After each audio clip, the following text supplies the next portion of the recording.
Assalamualaikum warahmatullahi wabarakatuh. Bismillahirrahmanirrahim. Alhamdulillah, bertemu lagi dengan kami Syekh Jati Channel. Pada kesempatan kali ini kami ingin membuka tentang reinkarnasi dan titisan. Dan kebetulan ini juga ada pertanyaan dari sahabat kami. Tapi sebelum itu silakan like dan subscribe channel kami. Dan jangan lupa klik tombol lonceng di bawah ini supaya Anda mendapatkan pemberitahuan yang pertama dari update video-video kami yang terbaru. Terima kasih. Mari kita langsung saja masuk dalam tema kita kali ini. Mungkin akan sedikit panjang dan mohon perhatikan betul-betul dan silahkan tanya di kolom komentar jika memang ada yang masih kurang difahami. Mari kita langsung saja masuk pada tema kita kali ini. Dan sebelumnya kita masuk kita bacakan dulu pertanyaan dari sahabat kita atas nama Dewi Saroh. Ganti casing atau jasad setelah jasad kita yang sekarang ini rusak atau meninggal. Insya Allah, Allah yang tempatkan kita di jasad yang baru. Tetapi jika kita sudah paham ilmu tersebut dan mengamalkannya, ini saya dapat dari beberapa guru dan beliau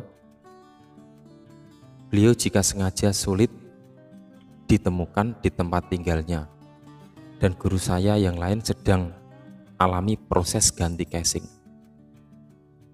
Kedua guru sudah berada di casing yang baru, hanya jika disebutkan nama beliau akan ditegur saat saya bertemu. Karena ada beberapa hadis yang Rasulullah sampaikan pada Abu Hurairah, jika aku sebarkan hadis itu, maka kepalaku akan dipenggal. Menurut guru saya, hadis ini pun akan disampaikan secara rahasia kepada yang sudah berhak menurut Allah. Mungkin Pak D berkenan kupas walaupun sedikit menurut pengalaman ruhani Syekh Jati untuk menambah semangat saya. Sahabat kami, atas nama akun Dewi Saroh, ini akan kita masukkan dalam titisan. Jadi di sini kita akan membahas titisan dan reinkarnasi. Para sahabat semua, berbicara tentang reinkarnasi, pertama kali dikenalkan adalah oleh Pangeran Siddhartha Gautama dari India. Dan kurang lebih 6 tahun sebelum Masehi, paham reinkarnasi ini juga dikenal di peradaban Yunani. Sedangkan di dalam masyarakat Jawa, paham ini dikenal dengan titisan. Pada season kali ini akan kami lengkapi dengan moksa atau sempurna. Ini juga salah satu bagian terakhir atau bagian akhir dari titisan dan reinkarnasi. Para sahabat semua, pandangan reinkarnasi dan titisan ini memang terlihat sama. Tetapi apakah ini memang benar-benar sama atau ada perbedaan? Mari kita kupas secara detail satu persatu. Yang pertama kita masuk dalam reinkarnasi. Para sahabat semua, reinkarnasi ini sudah kita bahas sebelumnya secara panjang lebar pada video kami yang sudah kami share sebelumnya dengan judul reinkarnasi. Di dalam video tersebut kami rasa sangat jelas, dan pada season kali ini kami ingin menambahkan sedikit tentang reinkarnasi tersebut. Seperti yang sudah diketahui, di dalam hukum reinkarnasi dikenal dengan kelahiran kembali, di mana kelahiran tersebut akan selalu berputar sesuai dengan hasil kehidupan di masa lalu. Lalu kapankah perputaran reinkarnasi tersebut?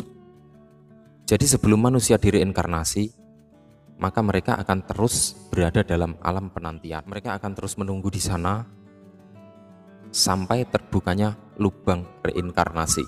Sedangkan mengenai waktu lama atau cepat reinkarnasi, ini adalah tergantung dari cita-cita awal manusia serta ketetapan Allah Subhanahu wa Ta'ala. Dan kemana turunnya reinkarnasi tersebut adalah berdasarkan sifat manusia saat masih hidup di dunia di masa lalu. Bisa ke alam manusia lagi, bisa ke alam hewan, bisa ke alam tumbuh-tumbuhan, atau bahkan bisa juga ke alam yang tidak mampu terdeteksi oleh manusia. Ini sungguh sangat sulit dijelaskan. Bagaimana untuk menjelaskan hal ini? Karena manusia sendiri untuk mendeteksinya sangat susah. Dan sesungguhnya itu adalah urusan Tuhan yang maha berkehendak atas segala sesuatu.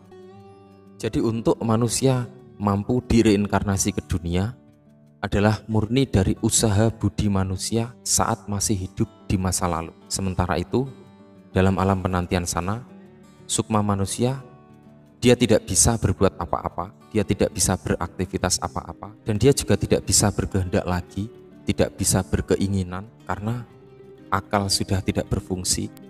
Di sana, sukma manusia hanya terdiam dalam penantiannya, penyesalan, kegelapan.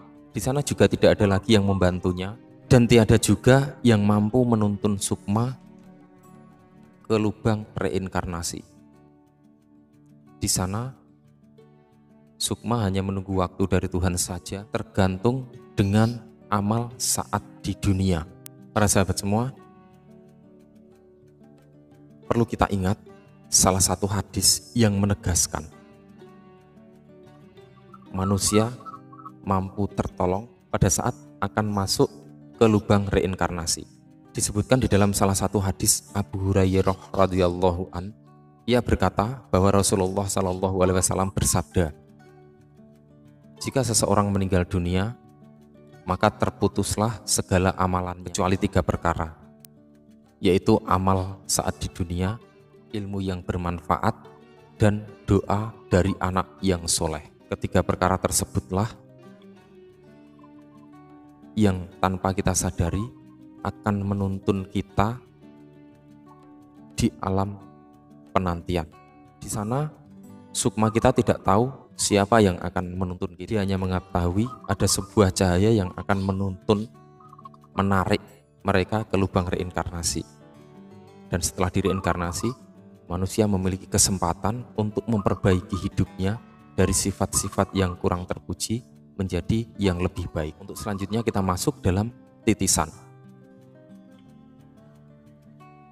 Di dalam masyarakat Jawa khususnya, kepercayaan titisan sudah sangat lekat dikenal, terutama bagi mereka yang belajar tentang ilmu kesempurnaan, tetapi kemudian sebelum ilmu tersebut mencapai pada tahap sempurna, meninggal dunia terlebih dahulu, sehingga ilmu tersebut tidak sampai kepada kesempurnaan, dan setelah sepeninggal manusia tersebut, ilmu tersebut akan turun ke anak cucunya atau keturunan-keturunannya yang kuat untuk menyempurnakan ilmu tersebut.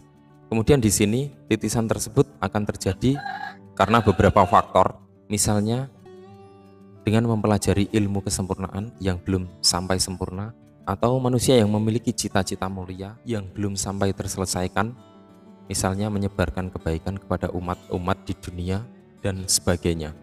Maka diri dari orang tersebut akan masuk ke dalam keturunannya, dan wujud dari diri tersebut adalah ada beberapa macam, bisa dari ilmu, kemauan, keinginan, cita-cita, tujuan hidup untuk hidup sempurna. Jadi ilmu, cita-cita, dan lain-lain tersebut adalah wujud diri yang bisa turun dan menitis. Seluruh wujud dari dirinya, baik itu ilmu, kemauan, cita-cita, tujuan hidup, yang itu adalah merupakan wujud. Kesemuanya itu yang mampu turun ke dunia dan menitis kepada anak turunnya, atau diistilahkan ganti casing secara wujud. Maka si anak tersebut adalah wujud dari titisan. Meskipun itu sang anak mandiri secara diri pribadinya. Seperti contoh, terkadang seseorang terlihat bahwa dahulu sebelum dititiskan di dunia, anak tersebut adalah seorang pangeran. Baik itu terlihat sendiri, atau terlihat secara pandangan batin, atau mungkin terlihat oleh pandangan batin orang lain, atau mungkin juga dari mimpi, atau mungkin juga dari pandangan-pandangan batin saat melakukan perenungan-perenungan zikir, bahwa dulu dia adalah seorang pangeran yang bercita-cita untuk menyempurnakan hidupnya, tetapi belum sampai pada kesempurnaan hidup, ajal sudah terlebih dulu menjemputnya. Jadi secara real, titisan itu adalah ilmu, cita-cita, dan lain-lain yang belum sempurna. Sedangkan secara penggambaran adalah wujud diri Sang Pangeran. Hal ini sudah pernah kami share dalam judul video kami, 7 tingkat sukma dalam diri. Dari ketujuh tersebutlah yang mampu mewujud menjadi sebuah diri, atau seperti wajah atau rupa kita atau rupa manusia yang akan dititiskan, akan menitis. Dan ketujuh poin tersebut adalah akal dan pikiran, otak dan nafsu, nurani, ilmu, sukma, jati diri, dan yang terakhir adalah kehendak Tuhan itu sendiri. Ketujuh poin tersebutlah yang mampu terlihat secara batinnya sebagai wujud diri dengan rupa wujud manusia yang menitis.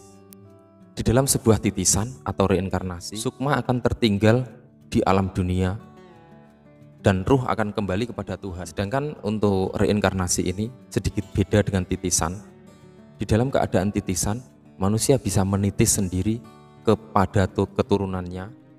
Keadaan menitisnya seseorang bisa turun sendiri ke dalam anak turunnya, dan juga bisa mendapatkan pertolongan dari orang-orang yang mampu menguasai rohani dengan sempurna, terutama dari keluarga dan atas kehendak Tuhan juga. Sedangkan reinkarnasi akan tetap menunggu sampai tempo waktu datang untuk mereinkarnasi sukma tersebut.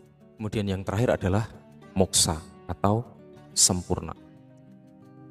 Moksa ini merupakan tahap terakhir dari terputusnya reinkarnasi ataupun titisan, yaitu keadaan hidup yang sempurna. Seorang manusia yang sudah mencapai kesadaran tertinggi, maka akan benar-benar mendapatkan penyatuan dengan Tuhan. Dia akan benar-benar satu dengan Tuhan. Tapi meskipun begitu, dia tetap tidak bisa dikatakan Tuhan. Tuhan adalah Tuhan, makhluk adalah makhluk, Sang Pencipta dan ciptaan adalah beda. Lalu, apakah pada tingkat moksa ini manusia bisa turun lagi ke dunia? Menurut kami adalah bisa. Dengan sebuah mediasi tubuh manusia yang dikehendaki Allah SWT, maka kapanpun dan dimanapun seseorang yang sudah moksa tersebut akan bisa turun lagi ke dunia. Dia akan bisa hadir kepada diri seseorang untuk menyebarkan kebaikan dan bukan untuk penebusan dosa atau menyempurnakan dirinya lagi. Seperti Sri Krishna yang akan selalu turun ke dunia untuk kebaikan. Misalnya untuk merubah adat dan peradaban yang sudah tidak layak lagi untuk dipertahankan. Sementara itu, moksa adalah keadaan ruh manusia yang kembali ke sisi Tuhan. Dan yang tertinggal sesungguhnya adalah sukma. Sementara yang tertinggal adalah sukma, di sini dikarenakan hanya ruhlah yang mendapatkan perintah dari Tuhan untuk membawakan kebaikan-kebaikan di dunia. Seperti yang sudah dijelaskan dalam video-video kami sebelumnya yang berjudul 7 lapis tingkat sukma, antara lain otak, pikiran, akal dan nafsu, nurani, ilmu, sukma, jati diri, dan kehendak Tuhan.